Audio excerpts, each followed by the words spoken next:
দুনিয়ার মায়ায় পড়ে, দুনিয়ার মায়ায় পড়ে, ভুলিস না সকল, তোরা ভুলিস না সকল। এই পৃথিবীর সবই নকল নয় তরে আসল, এই পৃথিবীর সবই নকল নয় তরে আসল। ঠিক কিনা? এই পৃথিবীর সব কি? সব কিছু। সেই জন্য শায়ের বলেছেন, পৃথিবীর মায়ায় পড়ে, এই দুনিয়ার মায়ায় পড়ে, বলিস না সকল, তোরা বলিস না সকল। এই পৃথিবীর সবই নকল নয় তরে আসল, এই পৃথিবীর সবই নকল নয় তরে আসল। বাবা গেল, দাদা গেল, কেউ তো ফিরে নাহি এলো, কেউ তো ফিরে নাহি এলো। ঠিক কিনা? সবাই চলে গেছেন, আমরাও সেই পথের মধ্যে। দাদা গেল, বাবা গেল, কেউ তো ফিরে নাহি এলো, কেউ তো ফিরে নাহি এলো। এমন করে সবাই একদিন, এমন করে সবে একদিন হবে রে বিফল, মোদের হবে রে বিফল। এই পৃথিবীর সবই নকল নয় তরে আসল, এই পৃথিবীর সবই নকল নয় তরে আসল। দুনিয়ার মায়ায় পড়ে, দুনিয়ার ফাঁদে পড়ে, বলিস না সকল, তোরা বলিস না সকল। এই পৃথিবীর সবই নকল নয় তরে আসল, এই পৃথিবীর সবই নকল নয় তরে আসল। মহান রব্বুল আলামিন জাল্লা শানহু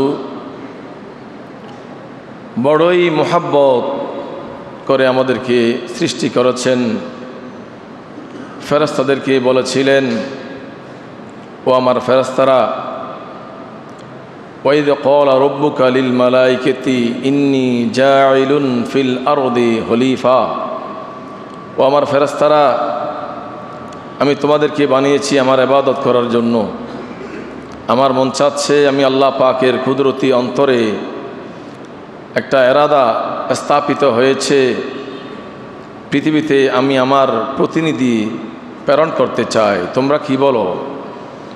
সেদিন ফেরেশতারা আল্লাহকে বলেছিলেন, আল্লাহ ক্বালু আতাজআলু ফিহা, ও আল্লাহ আমরা তো আপনার ইবাদত করি, আপনার তসবিহ পড়ি, আপনার আনুগত্য করি, আপনার প্রশংসা করি, কেন আপনি এমন একটি জাতিকে পৃথিবীতে প্রেরণ করছেন যারা পৃথিবীতে গিয়ে ফিতনা ফাসাদ রক্তপাত ঘটাবেন? আল্লাহ পাক সেদিন আমাদের পক্ষে বলেছিলেন, ক্বালা ইন্নী আ'লামু মা লা তা'লামুন। ও আমার ফেরেশতারা, আমি যাহা জানি তোমরা তা জানো না। আল্লাহ পাক আমাদের পক্ষ নিয়ে বলেছিলেন, আমার বান্দারা তারা খুবই ভালো, তারা আমাকে দেখবে না কিন্তু আমার ইবাদত করবেন। তারা আমাকে দেখবে না, মুখে বলবেন লা ইলাহা ইল্লাল্লাহ। তারা আমাকে দেখবে না, আমাকে রুকু করবেন। আমাকে দেখবে না, সিজদা করবেন। আমাকে দেখবে না, আমার প্রশংসায় পঞ্চমুখ থাকবেন। ফেরেশতাদের কোনো আওয়াজ নাই, নিশ্চুপ। কিন্তু বড়ই দুঃখ এবং পেরেশানি আমাদেরকে প্রতিনিয়ত গ্রাস করেছেন। আল্লাহ পাক আমাদের পক্ষে ফেরেশতাদের সামনে আমাদের গুণকীর্তন করেছেন, আমাদের নামে প্রশংসা করেছেন, আমাদেরকে আল্লাহ পাকের রহমতের চাদরে আবৃত করেছেন।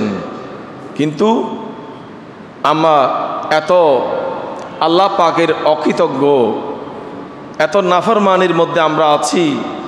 মহান রব্বুল আলামিন কুরআনুল কারীমের সূরা বাকারার 152 নম্বর আয়াতের মধ্যে শুরু করেছেন। আল্লাহ পাক বলেছেন, বিসমিল্লাহির রহমানির রহিম, ফাযকুরুনি, ও আমার বান্দারা আমাকে তোমরা স্মরণ করো, আমাকে তোমরা স্মরণ করো। আযকুরুকুম, আগে আল্লাহ পাক বান্দাদেরকে আকৃষ্ট করেছেন, বান্দাদের দিকে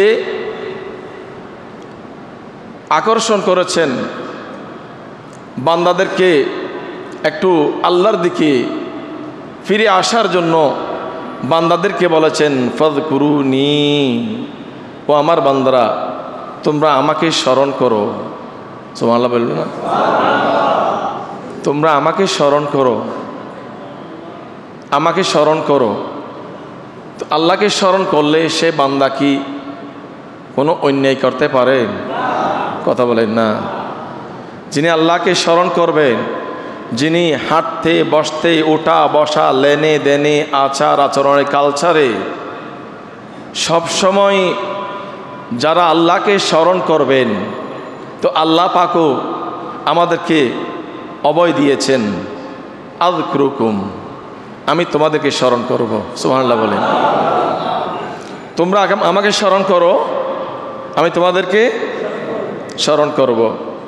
ওয়াশকুরুলি, আমার শুকরিয়া আদায় করো।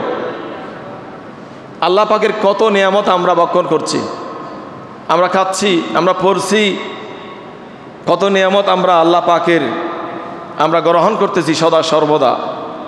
অক্সিজেন, সামান্য অক্সিজেনের অভাবে করোনাকালীন সময় আপনারা দেখেছেন লক্ষ লক্ষ কোটি কোটি মিলিয়ন বিলিয়নের ডলারের মালিক তিনিও একটা আইসোলেশনের অভাবে, অক্সিজেনের অভাবে মৃত্যুবরণ করেছেন। একটা অক্সিজেনের দাম 500 টাকা হবে, 800 টাকা হবে একটা বোতলের দাম। তিনি কিন্তু মিলিয়ন বিলিয়ন ডলারের মালিক। কিসের অভাবে মৃত্যুবরণ করেছেন? কথা বলেন না। অক্সিজেনের অভাবে।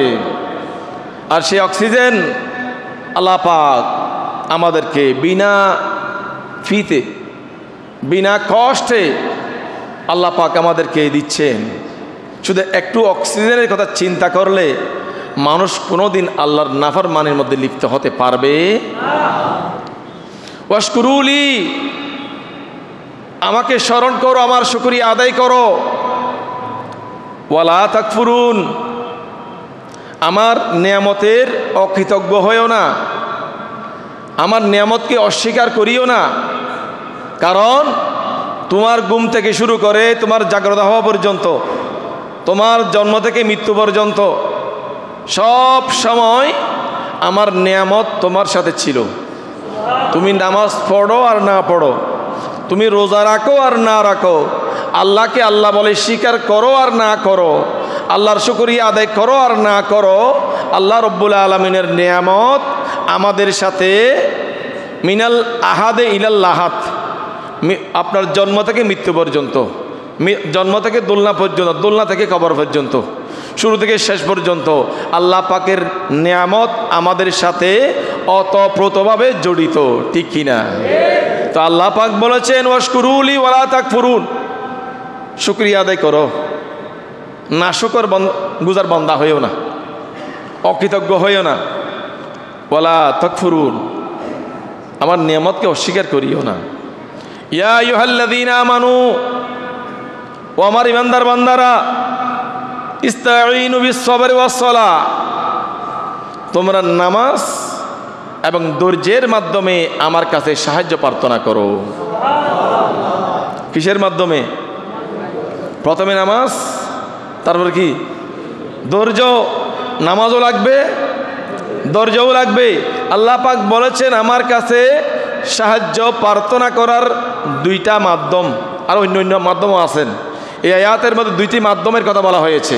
একটি আল্লাহ পাকের সালাত আদায় করা, আল্লাহর জন্য, আল্লাহর সন্তুষ্টির জন্য নামাজ আদায় করা, এবং আল্লাহ পাকের কাছে ধৈর্য অবলম্বন করা। এই দুইটা জিনিস, নামাজ এবং ধৈর্য, এই দুইটা ইবাদতের মাধ্যমে তোমরা আমার কাছে সাহায্য চাও, অবশ্যই অবশ্যই আমি তোমাদেরকে সাহায্য করব। জোরে বলুন ইন্নাল্লাহা মাআস সাবিরিন। নামাজ যখন পড়বা, ধৈর্য যখন অবলম্বন করবা, ইন্নাল্লাহা মাআস সাবিরিন, আমি আল্লাহ পাক তোমাদের সঙ্গে আছি, থাকবো। জোরে বলুন সুবহানাল্লাহ। সেই ধৈর্য ধারণের ফল আমরা প্রতিনিয়ত দেখেছি এবং আমরা মানতে বাধ্য, ঠিক কিনা বলেন?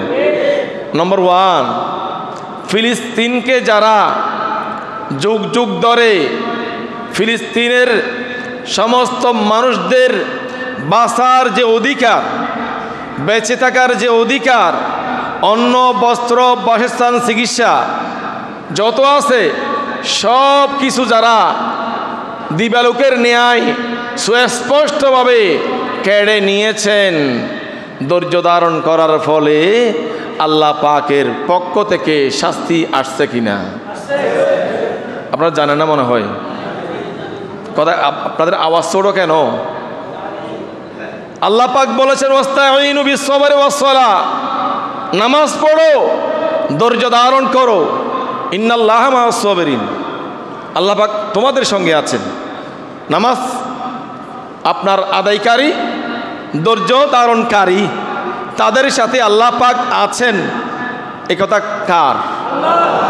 আল্লাহ পাক বলেন নামাজ যখন পড়বা, ধৈর্য যখন ধারণ করবা, আমি আল্লাহ পাক তোমাদের সঙ্গে আছি, থাকবো। জোরে বলুন সুবহানাল্লাহ। কোনো প্রকারের কোনো মিসাইলের কাজ করছে না, কোনো প্রকারে কোনো ড্রোন দিয়ে কোনো কাজ হচ্ছে না, কোনো বিমান হামলায় কাজ হচ্ছে না। এই পরিস্থিতির মধ্যে মহান রব্বুল আলামিন জাল্লা শানুহু আমাদের থেকে পরীক্ষা নিলেন। বিশেষ করে ফিলিস্তিনের মানুষের কাছ থেকে শিশুকে, বাবার সামনে শিশুকে কেড়ে নেওয়া হয়েছে, শিশুর জানকে কেড়ে নেওয়া হয়েছে, মায়ের সামনে সন্তানের জান কেড়ে নেওয়া হয়েছে, আপনার বিবির সামনে স্বামীর জান কেড়ে নেওয়া হয়েছে, স্বামীর সামনে বিবিকে কেড়ে নেওয়া হয়েছে। ধৈর্য ধারণ করেছেন। আল্লাহ পাক বলেন ইন্নাল্লাহা মাআস সাবিরিন, আমি তোমাদের সঙ্গে আছি। তার প্রমাণ ইনশাআল্লাহ আমরা দেখতে পাচ্ছি। আল্লাহর রহমতে, আল্লাহ পাকের কুদরতি গজব, অগ্নিদগ্ধের মাধ্যমে তারা মারা যাচ্ছে, ঠিক কিনা বলেন? মনে রাখবেন মুসলমান, আমরা মুসলমান জাতি, আমাদের অন্তরের মধ্যে আল্লাহর প্রতি বিশেষ আশা না নাই? রসুলের পাকের প্রতি বিশেষ আশা না নাই? আমরা আল্লাহর বান্দা, রসুলের পাকের গোলামে মুস্তাফা মুহাম্মদকে গুলামোं का कफन में ला नहीं होता। শায়ের বলেছেন যারা রসুলের পাকের গোলামে মুস্তাফা, তারা মারা যাওয়ার পরে তাদের কফনের মধ্যে বালিও লাগবে না। জোরে বলুন সুবহানাল্লাহ। সেই জন্য অনেক সময় দেখা যায় 30 বছর পরে, 20 বছর পরে যখন কোন একটা কারণে সেই কবরকে খনন করতে হয়, আমরা দেখেছি কবরের মধ্যে তার কাফন যেভাবে দেওয়া হয়েছে, কাফনের মধ্যে কোনো প্রকারের দাগ লাগে নাই, লাশটা অক্ষত আছেন এবং কাফনের মধ্যে কোনো প্রকারের দাগ লাগে নাই। জোরে বলুন না সুবহানাল্লাহ। আমরা সেই জাতি। আল্লাহ পাক বলেছেন ওয়ালা তাকুলু লিমান ইউকতালু ফি সাবিলিল্লাহি আমওয়াত, তোমরা বলিও না যারা আমার রাস্তায় শহীদ হয়েছেন, জীবন দিয়েছেন, তাদেরকে তোমরা কি বলিও না? মরা বলিও না। ওয়ালা তাকুলু লিমান ইউকতালু ফি সাবিলিল্লাহি আমওয়াত। একজন আলেম, একজন কথা বলেন, ধরেন আমি আপনাদের মসজিদের ইমাম এবং খতিব, আমি নামাজরত অবস্থায় হোক, নামাজের বাইরে হোক, ঘর থেকে নামাজ পড়তে আসতেছি অথবা মসজিদ থেকে বাসায় যাচ্ছি, অথবা আমি সব সময় আল্লাহর জিকিরের মধ্যে আছি, মানুষদেরকে আল্লাহর দিকে আহ্বান করছি, এই অবস্থায় আমি যতদিন মসজিদের মধ্যে খেদাবতের দায়িত্বের মধ্যে থাকব ততদিন আমি আল্লাহর রাস্তায়। সুবহানাল্লাহ বলেন। যতদিন আমি মসজিদের খেতাবতে ইমামতিতে যতদিন আসি ততদিন যাবৎ আমি আল্লাহর রাস্তায়। আমার নিয়ত কি? মানুষদেরকে ইসলামের দিকে দাবিত করা, মানুষদেরকে মুসল্লিদেরকে নামাজ পড়ে আল্লাহর দরবারে গুছিয়ে দেওয়া, সুফর্দ করা, নিজেও সুফর্দ করা নিজেকে, মুসল্লিদেরকেও আল্লাহর দিকে সুফর্দ করে দেওয়া। সেই জন্য আমি যে অবস্থায় যে কোনো সময় মৃত্যুবরণ করলে আমার মত হবে ফি সবিলিল্লাহর উপরে, জোরে বলো সুবহানাল্লাহ। কারণ আমার উদ্দেশ্য সৎ। আমার উদ্দেশ্য কি? আমার উদ্দেশ্য সৎ। এই অবস্থায় আল্লাহ পাক বলেছেন ওয়ালা তাকুলু লিমান ইউকতালু ফি সাবিলিল্লাহি আমওয়াত, যারা আল্লাহর রাস্তায় জীবন দিবে তাদেরকে তোমরা মরা বলিও না, বাল আহইয়া, তারা সবাই জিন্দা। ওয়ালাকিন লা তাশউরুন, তোমাদের ব্রেনে ধরবে না, ক্যাপচার হবে না, তোমাদের ব্রেন দিয়ে ধরতে পারবে না তারা জীবিত। এটা তো আল্লাহ পাক সেই জন্য আগে বলে দিয়েছেন ওয়ালাকিন লা তাশউরুন, তোমরা বুঝবা না, কারণ এটা বোঝার কথা নয়। আমার সামনে একটা লাশ, রক্তওয়ালা একটা লাশ আমার সামনে পড়ে আছেন, আমি কেমনে বুঝবো সে জিন্দা? কিন্তু আল্লাহ পাক বলেছেন ওয়ালাকিন লা তাশউরুন, সেই রক্ত মাখা কাপড় নিয়ে পড়ে আছেন, তোমার দৃষ্টিতে সে মরা, আমি আল্লাহ বলছি তারা জিন্দা, আমি বলছি তারা জিন্দা, ওয়ালাকিন লা তাশউরুন, তোমরা সেটা বুঝবা না। জোরে বলুন না সুবহানাল্লাহ। বাংলাদেশ সহ সারা পৃথিবীতে কিয়ামতের ময়দানে মহান রব্বুল আলামিন মানুষদেরকে যখন প্রশ্ন করবেন, যখন মানুষদের বিচার হবে কিয়ামতের ময়দানে, সেই কিয়ামতের ময়দানে মহান রব্বুল আলামিন আল উলামা ওয়ারাসাতুল আম্বিয়া, যারা আল্লাহর নবীর ওয়ারেস, আল্লাহর নবী রহমতুল্লিল আলামিন সাল্লাল্লাহু আলাইহি ওয়াসাল্লাম ইন্তেকালের আগে হাদিস বলেছেন সমস্ত আম্বিয়া ইকরাম আলাইহিমুস সালাম তিনারা কেউ পৃথিবী থেকে যাওয়ার সময় কোনো সম্পদ সন্তানের জন্য রেখে যান না। কি রেখে যায়? দ্বীনি ইলম। জোরে বলুন না সুবহানাল্লাহ। তো দ্বীনি ইলমের চর্চা যারা করেন, দ্বীনি ইলমের চর্চা যারা করেন তারা তো ওয়ারেসে রসুল, ওয়ারেসে নবী, ওয়ারেসে আম্বিয়া। তো ওয়ারেসে আম্বিয়ার কাল কিয়ামতের ময়দানে আল্লাহ পাক কোটি কোটি মানুষের হিসাব নিবেন, বিচার করবেন। সেই কিয়ামতের দিনে ওয়ারেসে আম্বিয়া যারা আছেন, যারা আল্লাহর নবীর আশেক আলেম আছেন, তাদের বিচার জনসম্মুখে সবার সামনে হবে না। সুবহানাল্লাহ বলেন। দুনিয়াতেও তাদের সম্মান, কিয়ামতের ময়দানেও পার্টিশন দিবেন। এই পাশে সাধারণ মানুষ, এই পাশে আলেম, কারণ আলেম হলেও তার মধ্যে অপরাধ থাকতে পারে, ঠিক কিনা বলেন? তারা সারা জীবন মানুষদেরকে দাঈ ইলাল্লাহ, দাঈ ইসলামের দিকে ডেকেছেন, উদ্বুদ্ধ করেছেন, তাদেরকে মানুষের সামনে লাঞ্ছনা আল্লাহ দিবে না।